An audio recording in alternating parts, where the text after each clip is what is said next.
国健署统计，个人因为心血管相关的病症死亡几率是大大超过肺癌甲肝癌。这主要的危险因素就是高血压、高血糖甲高血油。平均每7分半钟，都有一个人因为这三高死亡。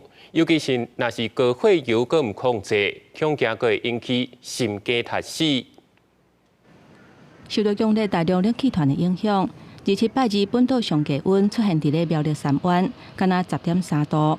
这款寒死时的天气，都要严防心血管疾病发作、雄雄死亡的情形。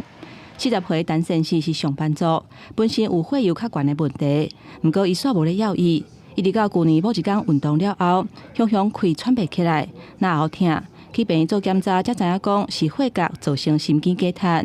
紧急手术了后，到3期间才救回来。那我是会喉咙痛，那如果这个情况再持续再激烈运动的话，那我会有类似像胸闷的这个症状。国健署表示，民众因为心血管相关疾病死亡率是大大超过肺癌甲肝癌，造成心血管疾病危险因子主要都是三高。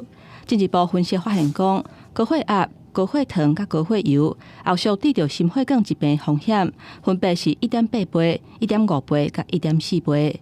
三高死亡的时间是7分34秒，比癌症死亡的时间是行更较紧。血中的浓度过高的时候，就容易沉积在血管壁里面，那也因而造成所谓的动脉粥状硬化，那就会造成血管的质变，还有堵塞的状况。我国的成年人大概有40%都有高血脂的状况，可是大概只有2%的人就医，所以我们大家可以知道说有多少人其实是在危险而不自知。医师强调讲，高血油是造成动脉塌起来、甲硬化主要的因素。